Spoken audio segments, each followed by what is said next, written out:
dice así la palabra del Señor. Mirad cuál amor nos ha dado el Padre, para que seamos llamados hijos de Dios. Por eso el mundo no nos conoce, porque no le conoció a Él. Amados, ahora somos hijos de Dios, y aún no se ha manifestado lo que hemos de ser, pero sabemos que cuando Él se manifieste, seremos semejantes a Él, porque le veremos tal como Él es.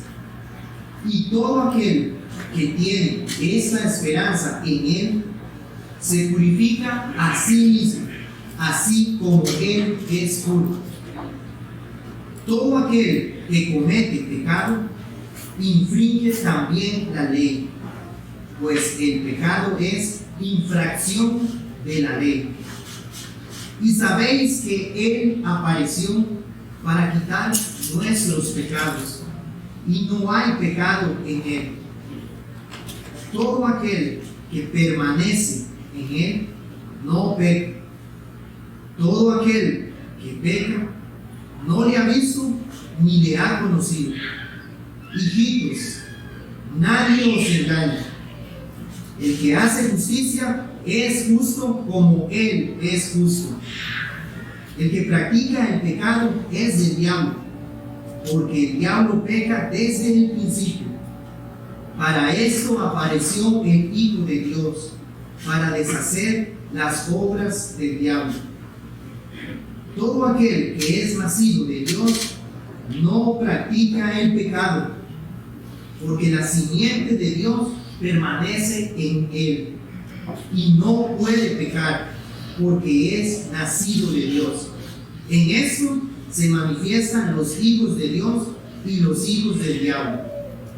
Todo aquel que no hace justicia y que no ama a su hermano no es de Dios. Señor, bendiga su palabra. Amén. Quiero leerles lo siguiente. Dice, hablando del relato de un hombre, dice: Parnasés, el hijo de Mitrídates, el rey de Ponto, envió una corona al César, al mismo tiempo que estaba en rebelión contra él, contra César. Este rehusó el regalo, diciendo: que primero deponga su rebelión y entonces recibiré su corona. Hay muchos, dice este hermano, hay muchos que tratan de poner una corona de gloria sobre la cabeza de Cristo por una piadosa profesión cristiana, y sin embargo hunde una corona de espinas sobre su conducta, sobre su cabeza por su mala conducta. Lo que vamos a estudiar ahora, hermanos, es con respecto a una marca que precisamente es lo que el apóstol Juan ha venido enseñándoles a los hermanos a los cuales él les dirigió la epístola. Una marca con respecto a aquellos que son hijos de Dios, los que profesan decir hijos, profesan ser hijos de Dios. Y sabemos que ese es el contexto en el cual Juan estaba enseñándole a los hermanos en esta región de Asia Menor, ¿cuál? Que habían aquellos que no eran verdaderos, que decían sí creer en Cristo, pero no en el Cristo bíblico, no en el Cristo que se había manifestado, y por lo cual, aunque ellos decían tener una vida que según ellos era de acuerdo a lo que Cristo había enseñado, realmente era algo contrario y en rebelión a lo que Cristo había revelado. Entonces realmente sus vidas no glorificaban a Cristo. Entonces, recapitulando solamente, la semana anterior vimos los primeros 3 versículos que nos enseñaba el apóstol. Les decía a los hermanos, les decía: ustedes han sido recibidos como hijos de Dios por medio de Cristo. Ese es el amor que Dios les ha mostrado. Por medio de Cristo, ustedes hoy son hijos de Él, hijos de Dios. Y por eso ustedes saben que son hijos de Dios. ¿Por qué? Bueno, una de sus marcas es porque ustedes se purifican como Él es puro. Y la esperanza de esto entonces es que un día iban a poder ver al Señor. Él se había manifestado en su primera venida, como vamos a ver ahora, pero en su segunda venida ellos no se iban a dejar avergonzados, sino que iban a poder acercarse a Él y le iban a ver como tal como Él es. ¿Por qué? Porque primeramente Dios los había hecho sus hijos. Nos habíamos expuesto a esa pregunta: si somos nosotros hijos de Dios, si hemos creído en Él. Porque sabemos que para ser hijos de Dios no es algo que usted pueda producir, no es algo que yo pueda hacer, tampoco es algo que un hombre pueda decirle a usted que usted es. No, es algo que Dios concede, que usted pueda ser hecho hijo de Él. Y luego van a ver estas evidencias de que usted ha nacido de nuevo.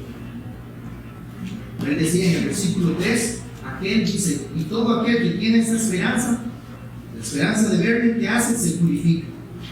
Y eso está de acuerdo a lo que dice la Escritura, el consejo de la Escritura. 1 Timoteo 4:7 dice eso: ejercítate para la piedad. Eso es lo que el verdadero hijo de Dios hace, se ejercita. Sabe que le demanda un esfuerzo, pero él lo anhela, lo desea. Tiene el Espíritu Santo, tenemos la palabra del Señor y perseveramos en esa verdad. Entonces decía el apóstol: pero aquellos que son anticristos, los falsos, estos no se purifican, estos no guardan la ley, sino que más bien ellos se entregan a sus pasiones y a sus pecados, que era lo que este grupo de los gnósticos, ¿verdad?, en ese contexto creían. Todo lo material es malo, lo importante es lo espiritual. Entonces no importa cómo usted vive, lo que hace con su cuerpo, y se entregaban a pasiones. Pero el cristiano no vive así. Eso era entonces una de las marcas. Entonces, ¿cuál les va a decir a ellos?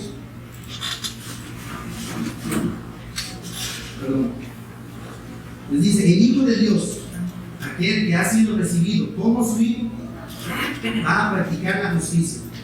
No se entrega al pecado como un estilo de vida. Y eso es lo que vamos a ver en el versículo 4. Porque cuando lo leemos dice: todo aquel que comete el pecado. Ahora, ¿quién de nosotros aquí en esta mañana podría decir: yo no cometo pecado? Juan dice: todo aquel que comete pecado. Ahí, hermanos, estamos incluidos todos. Pero debemos entender bien a qué se refiere, hermano. Y recordemos, él estaba cuidando, y como él trata en el versículo 7 de los hermanos, ¿verdad?, con ese cuidado pastoral que les dice hijitos, él estaba cuidando al redil, a los verdaderos creyentes. Les estaba diciendo: ustedes son verdaderos, son hijos de Dios, ustedes se purifican. Pero hay aquellos que cometen pecado, todos aquellos que cometen pecado, eso lo que hacen es infringir la ley. Vamos a ver en unos minutos a qué se refiere. Pero es distinto en el contexto de la vida del cristiano. ¿Por qué? Porque sabemos, y es parte de lo que hoy en la palabra también vamos a meditar, que el cristiano ha sido salvo de sus pecados. Entonces, cuando Juan dice: todo aquel que comete pecado, ¿cierto?, nosotros, y como Juan lo ha expuesto al inicio, no podemos decir que no tenemos pecado. Nos engañamos, sí tenemos pecado, pero lo contrario es que lo diferente es que el cristiano ya no vive sometido a la esclavitud del pecado. Ahora el cristiano puede batallar, puede luchar contra esos deseos que antes lo tenían aprisionados, y en los cuales iban, como dice la palabra, siguiendo la corriente de este mundo, entregado a los pecados. Ahora no, el cristiano ha sido libertado de eso, si realmente, ¿verdad?, es hijo de Dios. Eso es lo que Juan está diciendo. Pero aquellos que no, ellos siguen entregados a sus pecados. ¿Qué es lo que hace el cristiano? El cristiano, cuando peca, confiesa y se aparta. Esa es una evidencia, hermanos. Podemos nosotros hoy examinarnos y considerar: esta semana hemos pecado contra el Señor. ¿Cuál ha sido entonces, cuál fue nuestra actitud? Hemos llegado delante del Señor, y confesado estos pecados. Sabemos que nuestra vida está delante del Señor constantemente. Toda esta semana hemos estado delante de Él, hoy mismo estamos delante de Él. Sabemos que hemos pecado, entonces hemos ido a Él en arrepentimiento, hemos confesado y nos hemos apartado. Eso es lo que el cristiano debe hacer. Muy bien, entonces el versículo 4 dice así: todo aquel que comete pecado infringe también la ley, pues el pecado es infracción de la ley. Pues la Escritura, hermanos, da nos presenta muchas definiciones acerca del pecado, pero en este caso, ahora en el pasaje, en el versículo que estamos viendo, vamos a estudiar lo que el apóstol Juan estaba diciendo a los hermanos: que el pecado es infracción de la ley. ¿Qué significa esa palabra, infringir o infracción? Dice el diccionario que es un quebrantamiento de una ley o de un tratado. Es el quebrantamiento de una norma moral, lógica o doctrinal. Es quebrantar un pacto o un convenio o una ley. Ahora, lo que Juan aquí, lo que quiere decir en este versículo es todo aquel que está cometiendo, todo aquel que está practicando. Esa es lo que sería más bien la traducción más correcta. Todo aquel que está cometiendo, practicando el pecado. ¿Qué es lo que hace? Bueno, lo que acabo de leer, está quebrantando un pacto, está quebrantando una ley o un tratado. Ahora, también Juan quería mostrar lo siguiente: no hay como esa clase, ¿verdad?, de aquellos que puedan decir, porque lo que pasaba con los gnósticos, ¿verdad?, es que ellos se creían superiores por el conocimiento que tenían y que tal vez no podían tener pecado. Y Juan dice, no, todo el que infringe, el que quebranta la ley, está pecando. Entonces no hay como esa idea de que esos hombres no cometían pecado. No, todos, el que infringe la ley, ese está pecando. Entonces no debían hacer como una separación, ¿verdad? Y que muchas veces en algunos contextos ocurre eso, ¿verdad? Que en algunas iglesias creen que hay un líder, un pastor que es, ¿verdad?, no tiene ningún error, que es intachable. O sea, decimos, todos hemos pecado, todos hemos infringido la ley del Señor. ¿Y por qué es esto importante? ¿Qué le ocurre a aquel que transgrede la ley? Terminamos en Gálatas 2:10, donde el apóstol Pablo va a citar un pasaje del Antiguo Testamento. Gálatas 2.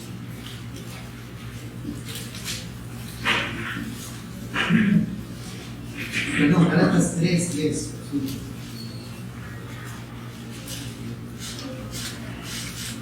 Dice, porque todos los que dependen de las obras de la ley están bajo maldición. Dice, pues escrito está, eso está escrito en el Deuteronomio 27:26, pues escrito está, maldito todo aquel que no permaneciere en todas las cosas escritas en el libro de la ley. ¿Qué le ocurre a aquel que transgrede la ley? Maldito todo aquel que no permanece en todas las cosas escritas en el libro de la ley. El pecado, entonces, hermanos, es no permanecer en toda la ley de Dios. El hermano dice, es vivir como si Dios fuera moralmente neutral o indiferente. Vivir como si Dios nunca hubiera revelado su voluntad a la humanidad. Es decir, aquel que piensa que él puede vivir como desee sin tener presente la ley de Dios, eso es quebrantar la ley. Es cierto, hay unos que se revelan claramente. Ahorita vamos a ver, porque Dios ha escrito esa ley en su corazón. Nadie puede decir que desconoce la ley. Todos conocemos, tenemos una revelación de Dios. Algunos gozamos de una revelación que es la Escritura, una revelación especial, pero todo ser humano ha recibido una revelación de parte de Dios. Y cuando infringe, quebranta esa ley, él está pecando contra Dios. Porque está diciendo, Dios no ha revelado nada, puedo vivir como quiera, no hay ningún problema. Pero no, él se está revelando contra aquella ley que Dios de alguna manera le ha manifestado. Quiero que leamos en Romanos capítulo 2, en el versículo 14.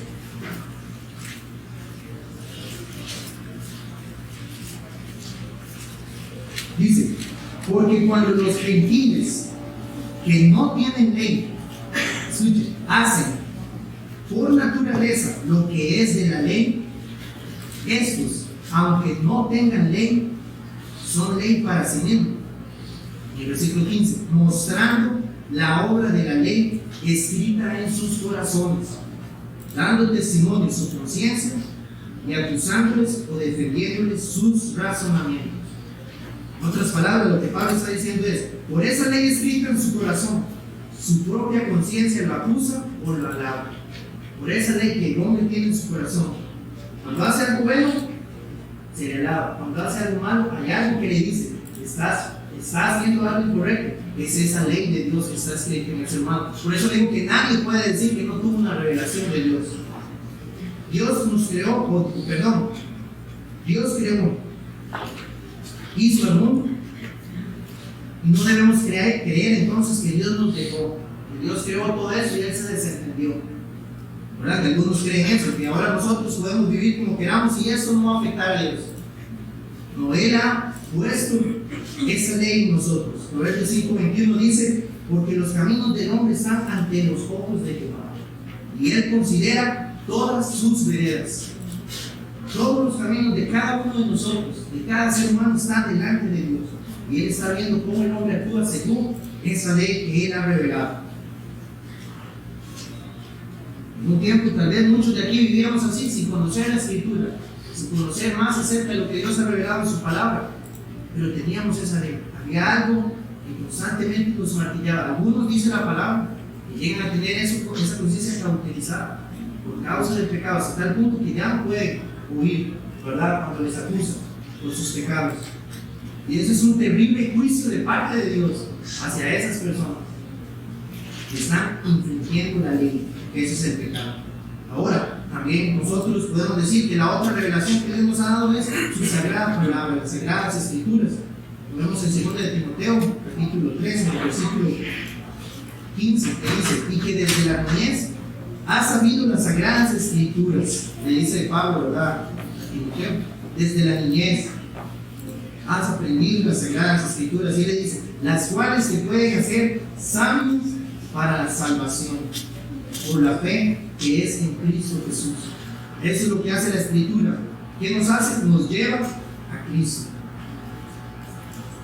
Y entonces dice: toda la Escritura es inspirada por Dios y es útil para enseñar, para redarguir, para corregir, para instruir en justicia, a fin de que el hombre de Dios, dice, sea perfecto. Eso es, que sea un hombre que alcance la madurez, enteramente preparado para toda buena obra. Entonces vemos que es el fin de la ley. La palabra de Dios ahora en el creyente es el medio por el cual Dios nos instruye, Dios nos enseña, Dios nos redarguye, Dios nos corrige y nos instruye a fin de que, podamos ser ese cristiano maduro. Como dice Juan, a fin de ser más duros, vivir más en santidad. Esa es la revelación que tenemos. Pero ¿qué ocurre? Tristemente ninguno de nosotros puede decir que guardamos las palabras del Señor. Esa es la realidad. Pecamos contra Él, pecamos contra lo que aprendemos de su palabra. En esta semana sucede, en el tiempo que nosotros realizamos cada uno nuestros devocionales, leemos algo y decimos: no entendía eso, Dios me está revelando acerca de esto, que estaba haciendo mal. ¿Y qué hacemos? Y es un pecado, porque estaba fallando en esta área, ¿verdad? Porque hacemos señal de que hago mi parte. Ella me instruye. ¿Para qué? Para ya no seguir infringiendo la ley, no seguir pecando. Porque inclusive eso es lo que el libro en el Antiguo Testamento, en el libro de Jueces, dice algo muy interesante. Dice: cuando había ese periodo, ¿verdad?, de que no había una estabilidad política en Israel, sino que se levantaban diferentes jueces, dice en Jueces 17:6 y 21:25, dice: cada uno hacía lo que bien le parecía. ¿Cuál ley tenían? Lo que bien le parecía. Eso era como vivían, sin ese contexto. Y así es como los hombres, separados de la ley de Dios, viven. Vivo de acuerdo a lo que yo creo que es correcto, no de acuerdo a lo que Dios ha revelado en su palabra. Entonces, por eso es que nosotros anhelamos ser cada día más instruidos en la palabra, ¿no? Para no hacer lo que yo creo que está bien, sino hacer lo que Dios ha revelado. Eso es. Y Miqueas 6:8 dice: oh hombre, Él te ha declarado lo que es bueno. Y eso es lo que la Biblia nos dice en Romanos 7, dice: el mandamiento es santo, justo y bueno. Él nos ha declarado lo que es bueno. ¿A dónde? En su ley, en su palabra. ¿Y qué pide Jehová de ti? Dice Miqueas 6:8: solamente hacer justicia. Y ese es el fin de la ley, ¿verdad? Hacemos en justicia, dice, y amar misericordia y humillarte ante tu Dios. Cuando estudiamos la palabra, aprendemos acerca de Dios, ¿qué hacemos? Eso, confesamos y nos humillamos porque sabemos que estamos transgrediendo la ley, pero sé que tengo el perdón. Y ahora entonces aprendo lo que Él me ha declarado. Eso es lo que Juan estaba diciendo entonces a los hermanos. Luego, Santiago 2:10, nosotros podemos considerar lo siguiente. Dice Santiago 2:10, porque cualquiera que guardare toda la ley o requiere en un punto, se hace culpable de todos, de toda la ley, por fallar en un punto. Entonces, por eso es que debemos reconocer que ninguno de nosotros guarda la ley. Si en un momento hemos tenido un pensamiento moral o hemos hablado de una manera en la cual estamos en un enojo o ira hacia una persona, estamos quebrantando la ley. Por eso nos hacemos culpables de todo. Entonces, por un lado, eso es terrible. ¿Por qué? Porque sin Cristo, el hombre tiene y sigue.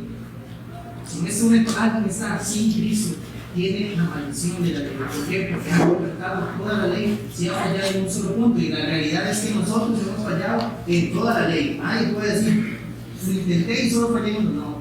Si alguien pudiera decir eso, igual está mal, porque fallar uno es fallar en todos. Entonces, ninguno está bien. ¿Y qué es lo terrible? Lo terrible, como entonces les va a mostrar. Si no ha recibido a Cristo, ahorita vamos a ver, porque para eso el vino, usted sigue en sus pecados. Esos hombres, los que decían que eran creyentes, pero que se manifestó que no era, están infringiendo la ley. Están acarreando para ellos ira, como Pablo decía en Romanos 2, ¿verdad? Que esa ley es lo que Dios les va a juzgar en el día en que se manifiesta a través del Evangelio de Jesucristo, el juicio de Dios. Entonces, un hombre puede abiertamente rebelarse contra la ley de Dios, ¿verdad? Aquellos que han gustado y han conocido la ley y después la rechazan totalmente, conociendo, teniendo un entendimiento, pero abiertamente su deseo es rebelarse contra lo que ellos un día confesaron creer, y eso es pecado. O simplemente están aquellos que le ignoran, pero tampoco eso los exime. También son culpables. Simplemente ignoran y no le dan importancia al mandamiento santo de Dios. Ambos son culpables. No hay aquello como que fue un pecado pero no tan grave, no, ambos son culpables. Es lo que dice la confesión nuestra en el capítulo 15, cuando habla sobre el arrepentimiento. Dice, no hay pecado tan pequeño que no merezca la condenación. Y eso, hermano, nos puede recordar a nosotros el caso de Adán y Eva, ¿verdad? Cuando bautizamos nosotros les decimos a las personas, ¿con cuántos pecados el hombre se alejó de Dios? ¿Verdad? Cuando estaba Adán y Eva en esa comunión con Dios, desobedecieron y fueron expulsados totalmente de la presencia de Dios. No siguieron el mandamiento, no podían entonces usar nunca más el hombre de la comunión con Dios por parte de guardar los mandamientos, porque no podemos, infringiendo la ley. Y también es lo que nosotros vemos en la epístola a los Tesalonicenses, cuando Pablo habla acerca de aquel hombre, el hijo de perdición, en capítulo 2 y en el versículo 3, también él lo llama de esta manera. Le dice que es el hombre del pecado. O sea, el hombre que infringe la ley. Que es también lo que vemos en Juan, ¿verdad? ¿Quiénes son los anticristos entonces? Aquellos que infringen la ley, que viven como si Dios no les haya dado esa ley. Y es lo que vemos en Mateo 7:23. Vamos a leer este pasaje, Mateo 7:23, es un pasaje muy conocido.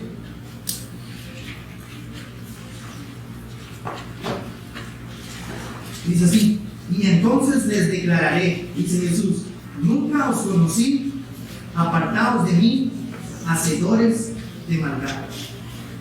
La palabra ahí, hacedores de maldad, es la misma que Juan usó en el capítulo 3 de que estábamos leyendo, cuando él dice que es infracción de la ley. Es la misma, hacedor de maldad es lo mismo que infracción de la ley. ¿Y qué es lo que Cristo les está diciendo aquí en ese contexto en Mateo?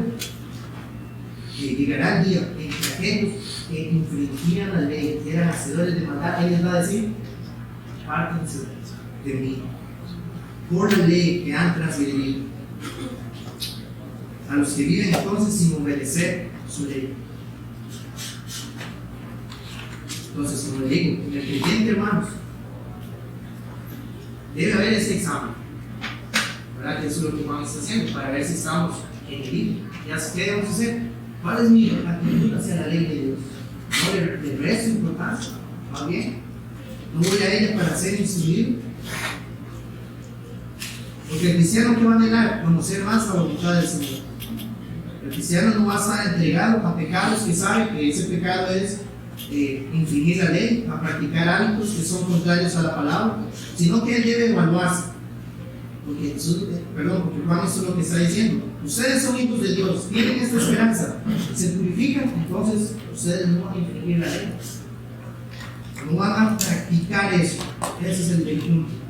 Porque si en esta mañana se está constantemente practicando, entregado a no hacer la voluntad de Dios, debe considerarse su confesión de fe verdadera. Más aquel en el cual realmente sí experimenta ese dolor por el pecado cuando infringe la ley. Bueno, esa es una evidencia de lo que Dios ha hecho usted. Y usted es lo que vemos, por ejemplo, en el caso del rey David. Él, ¿verdad? Cuando pecó con Betsabé, ¿qué hizo? En el Salmo 51 tenemos una oración acerca del arrepentimiento verdadero. Puede evaluarse usted con esa oración y decir: ¿es esto lo que clamo cada vez que tristemente peco contra el Señor? ¿Es este mi ruego a Él? Crea en mí un corazón limpio, Dios. También vemos a aquel hombre, Pedro, quien negó al Señor, pecó contra Él. Y así podemos ir por varios ejemplos. Pero el cristiano verdadero no practica el pecado, se duele y se aparta, no infringe la ley, no está constantemente infringiendo la ley. Ahora, para el creyente, y lo que ahorita Juan vamos a ver en el siguiente versículo, y es de acuerdo a lo que dice Gálatas, capítulo 3, que leíamos, dice: Cristo nos redimió. Esa es la bendición para el creyente. Cristo nos redimió de la maldición de la ley. ¿Cómo? Hecho por nosotros maldición.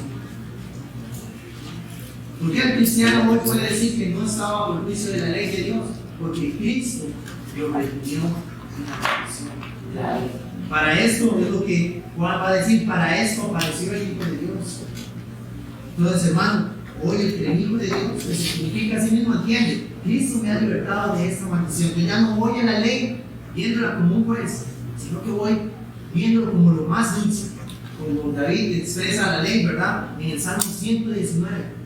Es más dulce que la miel, más dulce o más valioso que el oro. La ley, ¿por qué? Porque yo conozco a mi Señor. Y Cristo me ha librado de eso. Ya no, la ley del Señor para mí, para el cristiano, ya no es una carga jamás, sino que es un deleite estar ahí. Yo no me deleito, el cristiano no se deleita en estar pecando contra la ley del Señor, porque eso lo ofende a Él, no, sino que yo entiendo. Cristo se entregó por estos pecados que yo he cometido. ¿Cómo me voy a gozar en eso que lo llevó a Él a ser crucificado y morir y sufrir la ira de Dios? El cristiano no va a experimentar jamás ese gozo en pecar contra su Señor de esa manera.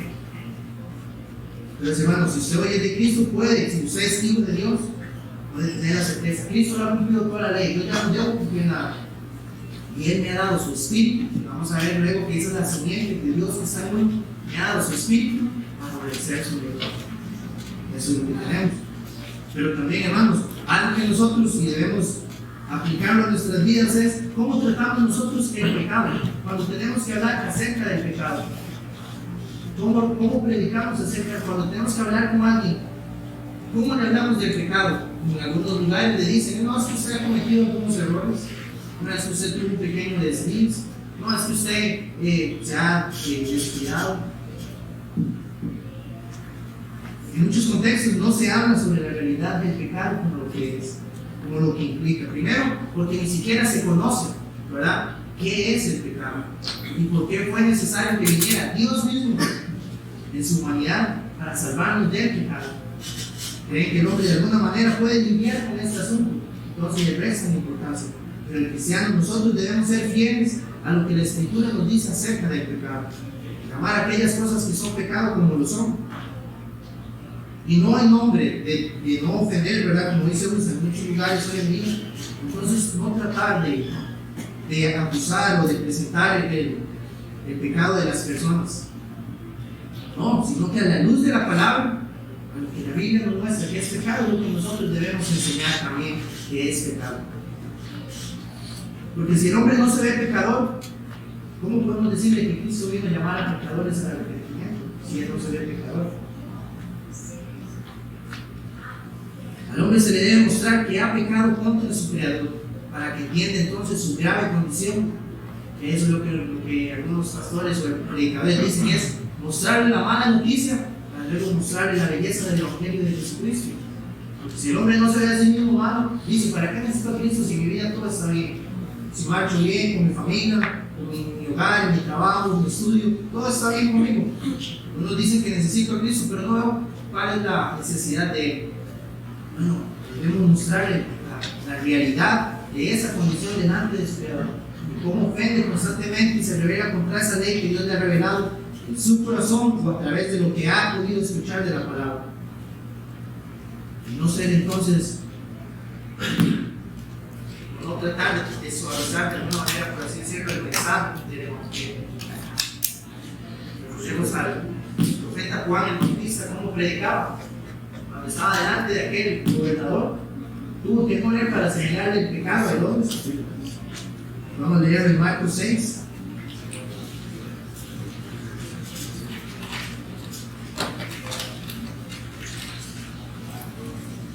Marcos 6, y versículo 17 dice: porque el mismo Herodes había enviado y prendido a Juan y le habían encadenado en la cárcel por causa de Herodías, mujer de Felipe su hermano, pues la había tomado por mujer, porque Juan decía a Herodes: no te es lícito tener la mujer de tu hermano. ¿Qué hacía Juan predicándole a Herodes? Mostraba el pecado, sin importarle, ¿verdad?, lo que luego, las consecuencias que tuvo. También nuestro Señor, cuando enfrentaba a los judíos, estaba rodeado de una multitud. En Juan 8:34 Jesús les dijo: de cierto os digo, a los judíos, dice, a los judíos que habían creído en Él, Jesús les dijo: de cierto os digo. O sea, presten atención a lo que les voy a decir. Todo aquel que hace pecado, lo mismo que estaban leyendo en Juan, ¿verdad? Todo aquel que hace pecado, esclavo es del pecado. Todos aquellos decían: hemos creído en usted.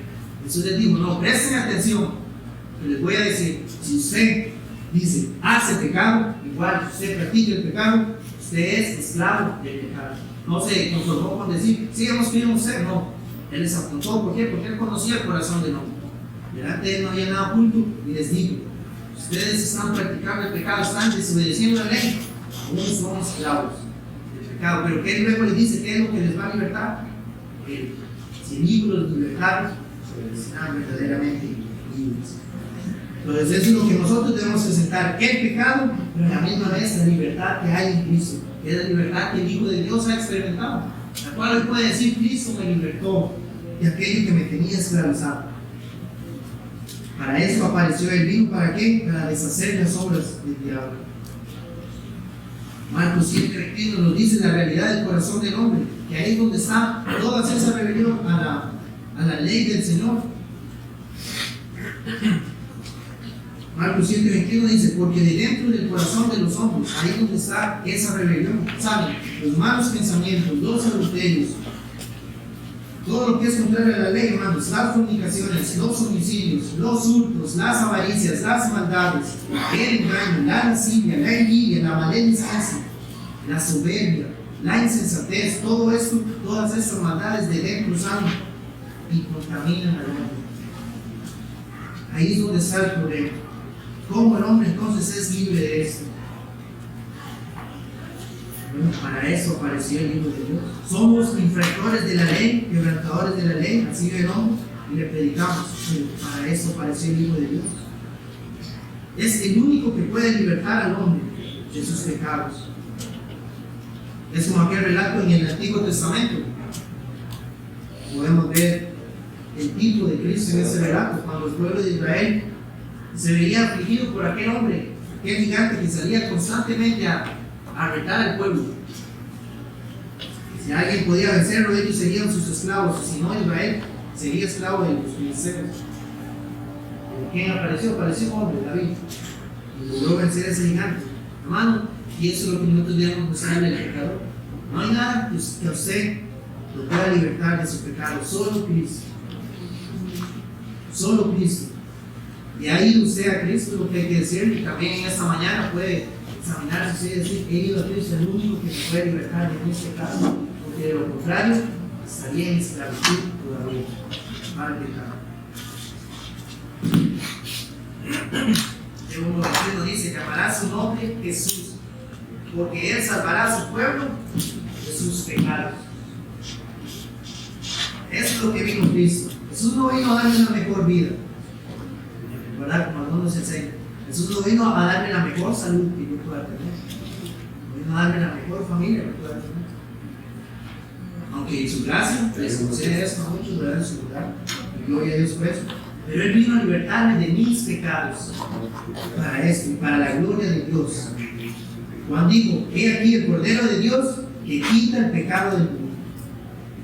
Pedro 2:24 dice, quien llevó Él mismo nuestros pecados en su cuerpo sobre el madero. Para esto es, hermanos. A eso es lo que debemos hablar, sobre la realidad del pecado, pero la majestuosidad de Cristo. Y en el versículo 5, 1 Juan 3:5, él dice, y sabéis entonces que Él apareció para quitar nuestros pecados y no hay pecado en Él. Entonces ya habíamos visto en los primeros 3 versículos cuando Juan les habla acerca de esa realidad, de que Cristo se iba a manifestar un día. Pero ahora aquí les recuerda que para eso Él, anteriormente, en su primera venida, para eso fue que Él apareció. Primero para tratar con ese problema, quitar nuestros pecados. Y aquí en estos versículos podemos ver la humanidad de nuestro Señor y su deidad. ¿Quién es el único que puede perdonar pecados? De Marcos 2 le dijeron, ¿verdad? Cuando Él le dijo al paralítico, los pecados te son perdonados. ¿Qué dijeron los fariseos que estaban alrededor? ¿Quién puede perdonar pecados si no solo Dios? Y Juan nos dice, para eso Él apareció, mostrando su deidad. ¿Por qué? Porque nuestros pecados, los pecados del ser humano, son contra Dios. Solo Él puede perdonarnos, y para eso, para Jesucristo, Él es Dios, hermano. El Hijo de Dios que vino a salvarnos de nuestros pecados. ¿Y cómo iba a hacer esto? Bueno, en su humanidad, porque los hombres éramos los que hemos pecado. Entonces, en su humanidad, Él vino a entregar su vida, morir en un madero para limpiarnos de nuestros pecados. Y eso es lo que Juan le dice. Y no hay pecado en Él. Él es, como llaman algunos, Él es impecable. El que no conoció pecado. Por nosotros, Dios lo hizo pecado. Ahora, así es como el creyente ve la obra de Cristo, lo que Él vino a hacer. Entonces, hermanos, lo que les comentaba, ¿cómo aquel que puede decir que ha sido perdonado sus pecados puede deleitarse en aquel que fue la causa de que Cristo muriera en la cruz? Es lo que en el momento de la prueba y la tentación nos debe nosotros llevar a recordar y pedirle al Señor que su Espíritu Santo en ese momento nos ayude a reflexionar cómo, como dijo hermanos en el Antiguo Testamento, cómo cometería yo tan gran pecado contra Dios. El Señor nos ayude entonces cuando estamos al frente de la tentación, al momento de quebrantar su ley. ¿Para qué? Para recordar lo que fue necesario. ¿Puedo deleitarme en este pecado cuando Cristo sufrió para libertarme de esto? Gente, claro que no debe vivir así, sino que más bien debe alejarse lo más posible de pecar contra su Señor. El creyente debe oponerse al pecado con todas sus fuerzas y luchar por la santidad, como les decía al inicio, y presentarnos para la piedad. Con todas sus fuerzas. Es así como vivimos nosotros la vida cristiana, con todas nuestras fuerzas, alejarnos del pecado. O lo tratamos de una manera liviana, de una manera en que decimos, pero no es tan grave esto, o es algo con lo cual puedo luego ver cómo lo resuelvo. No. Esto llevó a mi Señor. Un pecado bastó para que el hombre cayera en la condenación, y fue necesario que Dios lo viera. Pues jamás el cristiano va a vivir de esa manera, sino que nos vamos a alejar. Ese simiente de Dios que permanece en nosotros nos va a ayudar. Debemos rogar al Señor entonces que nos auxilie en esos momentos. Uno de los rasgos distintivos de ser hijo de Dios es ser libre entonces del gobierno del pecado.